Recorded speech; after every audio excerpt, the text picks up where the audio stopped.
Hey friends, welcome back to my channel. నేను మీ దుర్గస్ kitchen. ఈరోజు మన కిచెన్లోని దొండకాయ టమాటా కర్రీ ఎలా ప్రిపేర్ చేసుకోవాలో చూపించబోతున్నానండి. మరి ముందుగా మన ఛానల్ కొత్తగా ఎవరైనా చూస్తున్నట్లయితే మొదటి నుండి చివరి వరకు స్కిప్ చేయకుండా చూడండి. అప్పుడే ఈ రెసిపీ ఎలా తయారు చేసేది మీకు అర్థమవుతుందండి. ఈజీగా చేసుకునే రెసిపీ అండి. మనకి అప్పుడప్పుడు కూరగాయలు లేకుండా ఉంటాయి. ఇలాగ 2 టమాటాలు 4 దొండకాయలు అలా ఉన్నప్పుడు మరి ఏం చేయాలో అర్థం కాదు మనకి. అలాంటి సమయంలోనే ఇలా ప్రిపేర్ చేసుకుంటే సింపుల్గా చేసుకోవచ్చు, ఈజీగా రుచిగా కూడా ఉంటుంది. చాలా రుచిగా వచ్చింది కర్రీ అయితే.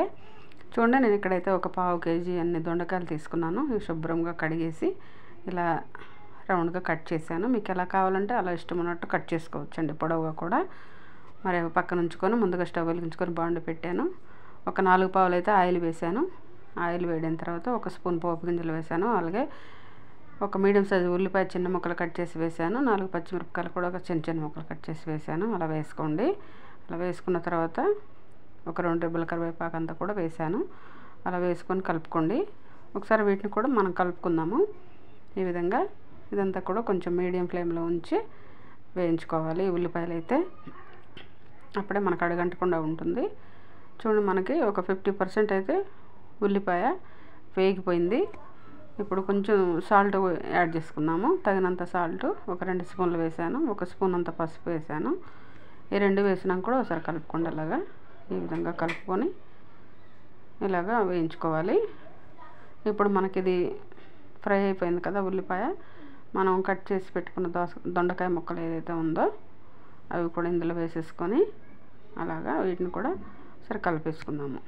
ఈ పసుపు ఉప్పు ఈ ముక్కలకు పడుతుంది, బాగుంటుంది. ఒక 5 నిమిషాలు అలా ఉడికించుకున్న తర్వాత ఒక మీడియం సైజ్ టమాటాలు 4 అయితే తీసుకొని చిన్న ముక్కలు కట్ చేసి ఇందులో వేసేసాను. అలా వేసుకోండి. ఏదైనా మనం తయారు చేసుకునే పదార్థాన్ని బట్టే ఉంటుంది మనం ఎంత యూజ్ చేయాలనేది. ఇది 2 కలిపి 1/2 kg వరకు వస్తాయి మనకి. అలా ఒకసారి కలుపుకున్న తర్వాత కొంచెంసేపు ఉడికినాక 1 స్పూన్ ధనియాల పొడి, చిటికెడంత జీలకర్ర పొడి, చిటికెడంత మెంతి పొడి వేసాను. అలా వేసుకోండి. వేసుకున్న తర్వాత ఒకసారి కలుపుకుందాము. మెంతిపొడి ప్రతి ఒక్క కర్రీలో వేసుకొని వండుకోవడానికి ట్రై చేయండి. ఎందుకంటే ఆరోగ్యానికి చాలా మంచిది. ఇది షుగర్ ఉన్న వారికి కూడా చాలా యూజ్ అవుతుంది. ఈ విధంగా ఉడికించుకోవాలండి. ఇప్పుడు మనకు టమాటో కూడా చాలా వరకు ఉడికిపోతుంది. ఇప్పుడు 1 స్పూన్ అంతా అల్లం పేస్ట్ వేసాను. ఒక చిన్న స్పూన్ అంతా గరం మసాలా కూడా వేసాను. ఇప్పుడు అల్లం పేస్ట్ పచ్చివాసన పోయే విధంగా 1 నిమిషం పాటు అలాగా వేయించుకుందాము. అలాగా ఉడికించుకుందాము. ఈ విధంగా ఉడికించుకోండి. మీరు కూడా వేసుకున్న తర్వాత 1 నిమిషం పాటు అలాగా ఫ్రై అయితే చాలన్నమాట. వాసన పోతుంది, పచ్చి వాసన. చూడండి, మనకు ఆయిల్ కూడా పైకి సపరేట్ అవుతుంది ఉడికి. ఇంక ఇప్పుడు కారం విషయానికి వస్తే నేనైతే 1 స్పూన్ కారం వేసాను. మీరు మీ టేస్ట్కి తగినట్లు చూసి వేసుకోండి ఎంత తినగలరో. కొంతమంది ఎక్కువ తింటారు, కొంతమంది తక్కువ తింటారు. అందుకని మీరు ఎంత తినగలరో చూసి వేసుకోండి కారం అయితే. మరి ఈ విధంగా చేసుకుంటే ఈ కర్రీ అయితే చపాతీ, రోటీ, పుల్కా, పూరీలో కూడా తినొచ్చు. చాలా బాగుంటుంది. ఇంక ఇందులో సీక్రెట్ విషయం ఏంటంటే ఎండు కొబ్బరి కూడా 2 స్పూన్లు వేసుకోవచ్చు. లేదా ఎండు కొబ్బరి ఇష్టం లేని వారు పల్లీలు కూడా ఒక 2 స్పూన్లన్నీ పొడి చేసి వేసుకోవచ్చు. ఇంకా థిక్గా గ్రేవీ వస్తుంది మనకి దానికి చపాతీ, రోటీ, పూరీలోకి. ఆ విధంగా వేసుకోండి. నేనైతే వేయలేదు, మా ఇంట్లో వాళ్ళ కోసం అయితే. మరి ఈ బౌల్తోనే 2 బౌళ్ళు అయితే వాటర్ వేస్తున్నాను. నేను 1 బౌల్ వేసాను, ఇంకో బౌల్ కూడా వేసుకున్నాను. 2 బౌల్ వాటర్ వేసుకుంటే మనకి కొంచెం ఉడకాలి కాబట్టి సరిపోతుంది. ఈ విధంగా ఉడికించుకోవాలి. మనకి కొబ్బరి పొడి కానీ అది పల్లీల పొడి కానీ వేస్తే ఇంకొంచెం తిక్కుగా వస్తుంది, రుచిగా కూడా ఉంటుంది. మీరు వేసి చేసుకోవడానికి ట్రై చేయండి. నేను ఎందుకు వేయలేదంటే మా ఇంట్లో వాళ్ళ కోసం వేయలేదు. కసూరి మేతి వేసాను కొంచెం అయితే. అది వేసుకున్నాక ఒక 2 నిమిషాలు అలా ఉడికించుకుందాం. మనకు ఆయిల్ సపరేట్ అవుతుంది కదా పైకి.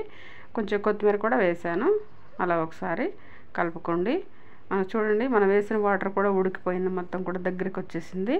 ఆ పొడులు 2 వేసిన మాట అయితే ఇంకా తిక్కుగా ఉంటుందన్నమాట మనకి కర్రీ అయితే. అందుకని వేసుకోవడానికి ట్రై చేయండి. ఇష్టం లేని వారు స్కిప్ చేయొచ్చు. చూడండి, మనకి ఈ విధంగా రెడీ అయిపోయింది దొండకాయ టమాటా కర్రీ. ఎంతో గుమగుమలాడే దొండకాయ టమాటా థిక్ గ్రేవీతో మనకి బాగా వచ్చింది. రుచి అయితే చాలా బాగా వచ్చింది. చపాతీ, రోటీ, పుల్కా, అన్నంలోకి, పూరీలోకి తినొచ్చు. ఈ విధంగా ఒకసారి మీరు కూడా ట్రై చేయండి. మరి ఎలా ఉందో మాకు కామెంట్ చేయండి. మీ ఫ్రెండ్స్కి, ఫ్యామిలీ మెంబర్కి, రిలేటివ్స్కి షేర్ చేయండి. సబ్స్క్రైబ్ చేసుకోండి. గంట కొట్ట మర్చిపోకండి. మరిన్ని రెసిపీస్ కోసం మన ఛానల్ సబ్స్క్రైబ్ చేసుకోండి. చాలా రుచిగా వచ్చింది. రుచి అయితే అమోఘం. Thank you. నమస్తే, నేను మీ ఆనంద్. ఆల్రెడీగా దుర్గా కిచెన్ గురించి నేను చెప్పాను ప్రీవియస్ వీడియోలో. చాలా చాలా మంచి వంటలు దీంట్లో చేసి చూపెడుతున్నారు. సో ఇంట్లో ఆడవాళ్ళు వాళ్ళ హస్బెండ్స్ కానీ పిల్లలకు నేర్చుకొని మంచి మంచి వంటలు తినిపించచ్చు.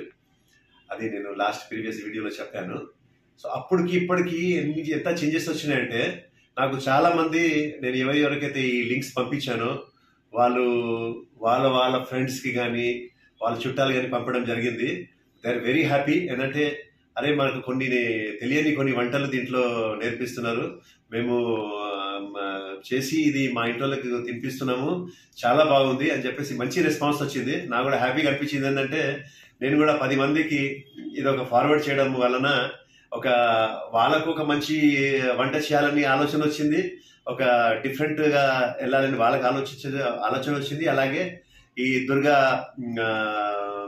ఏదైతే మన ఈ ఛానల్ ఉందో దీనికి కూడా మంచి సబ్స్క్రైబర్స్ వస్తున్నారు, లైక్ చేసే వాళ్ళు వస్తున్నారు, పెద్ద ఎత్తున దీనికి సబ్స్క్రైబర్స్ డైలీగా పెరుగుతున్నారు. సో ఇంకా దీనికి రావాలి, చూడాలి అని నా కోరిక. ఎందుకంటే మంచి వంటలు నేర్పిస్తున్నారు కాబట్టి. So all the best. ఈ ఛానల్ని మీరంతా లైక్ చేయాలి, కామెంట్ చేయాలి, షేర్ చేయాలి, అలాగే సబ్స్క్రైబ్ చేయాలని కోరుకుంటున్నాను. Thank you so much.